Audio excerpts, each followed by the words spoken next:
પ્રભુ ઈસુની જય. પ્રિય ભાઈઓ અને બહેનો, આપ સૌનું આજે ફરી એકવાર અમારા આ આશીર્વાદિત વિડીયોમાં સ્વાગત છે. શું તમારા જીવનમાં કોઈ દુઃખ છે? શું કોઈ એવી પરિસ્થિતિ છે જે તમને અંદરથી તોડી રહી છે? શું તમે કોઈ ચિંતા, નિરાશા અથવા શોકમાં ડૂબેલા છો? તો આજે આ પવિત્ર વચન તમારા માટે છે.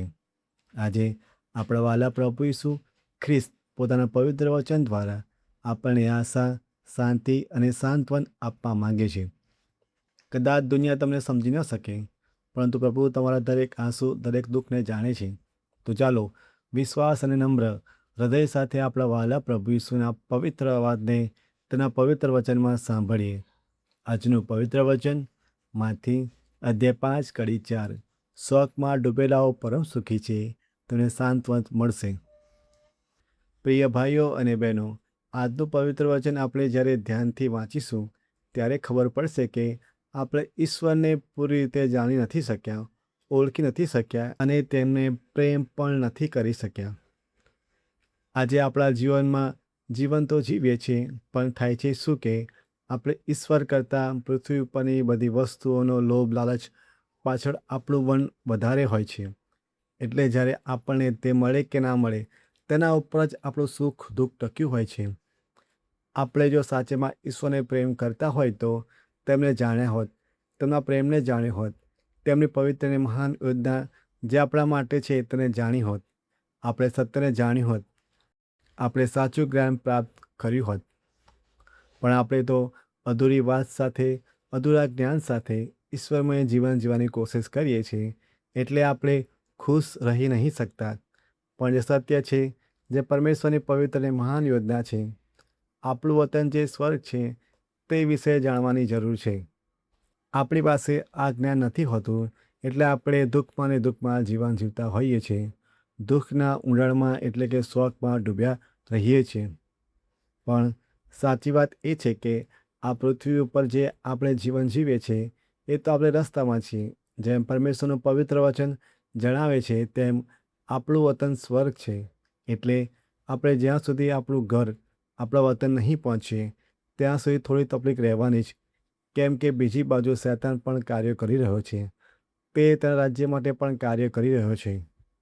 પણ આજનું પવિત્ર વચન આપણને કહે છે કે એટલે આપણા દુઃખને, આપણા શોકને, આપણા દર્દને, આપણા જીવનને એક સહારો મળશે અને તે દુઃખ દર્દ બધું દૂર પણ થશે.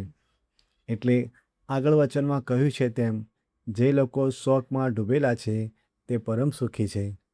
આ જ સત્ય છે જે આપણે અત્યાર સુધી જાણ્યું નહીં, એટલે આપણે દુઃખીને દુઃખી રહ્યા. પણ આજે આપણે જાણ્યું છે. એટલે આજથી જો આપણા જીવનમાં દુઃખ હોય તો આપણે કોઈ પણ જાતની ચિંતા કરવાની જરૂર નથી. કેમ કે આપણો જીવતો ઈશ્વર, આપણો જીવતો પરમેશ્વર આપણી સાથે છે. તે આપણા જીવનને, આપણા દુઃખ દર્દને જાણે છે અને તે આજે આપણને વાયદો કરે છે, પ્રોમિસ કરે છે, હું તમને સાંત્વન આપીશ. એટલે હું તમને મદદ કરીશ, હું તમને સહારો આપીશ, તમને તેમાંથી બહાર કાઢીશ. પ્રિય ભાઈઓ અને બહેનો, આજે આપણા વાલા પ્રભુ ઈસુ ખ્રિસ્ત આપણા દુઃખના સમય, દર્દના સમયને જે વાત આપણા માટે અત્યાર સુધી બોજારૂપ હતી, જેના લીધે આપણે ડિસ્ટર્બ થતા હતા, તે વાતને આપણા વાલા પ્રભુ ઈસુ ખ્રિસ્ત સુખમાં અને ખુશીમાં બદલી નાખી છે. હે મારા વાલા પ્રભુ ઈસુ ખ્રિસ્ત, તમારા દિલથી આભાર મને સમજવા, મારા જીવનને, મારા દુઃખને, મારી પરેશાનીને સમજવા અને સમજ્યા પછી તેમાંથી બહાર કાઢવા માટે તમારો આભાર. અને મને સત્ય જાણવા માટે, મને મુક્ત કરવા માટે ધન્યવાદ પ્રભુ તમારો. પ્રિય ભાઈઓ અને બહેનો, આજે પ્રભુના પવિત્ર વચન દ્વારા આપણે શીખ્યા કે શોકમાં ડૂબેલા લોકો માટે પણ આશા છે. કારણ આપણો જીવતો ઈશ્વર આપણને ક્યારેય એકલા છોડતા નથી. તમારા જીવનમાં આજે ગમે તેટલું દુઃખ, દર્દ કે મુશ્કેલી હોય, યાદ રાખજો પ્રભુ ઈશ્વર તમારી સાથે છે. તેઓ તમારા આંસુઓને જુએ છે, તમારી હૃદયની પીડાને સમજે છે અને યોગ્ય સમયે તમને સાંત્વન અને વિજય આપશે. ચાલો આપણે વિશ્વાસમાં મજબૂત બનીએ, પ્રાર્થનામાં સ્થિર રહીએ અને પ્રભુના વચનો પર સંપૂર્ણ ભરોસો રાખીએ. જો આ પવિત્ર સંદેશ તમને આશીર્વાદરૂપ લાગ્યો હોય તો આ વિડીયો લાઈક કરો, શેર કરો અને વધુ પવિત્ર વચનો માટે અમારી ચેનલને સબસ્ક્રાઈબ કરવાનું ભૂલશો નહીં. મારો પ્રભુ જીવિત છે અને તે મને સાંત્વના આપશે. ઈશ્વર આપ સૌને આશીર્વાદ આપે. પ્રભુ ઈસુની જય. તમારો આભાર.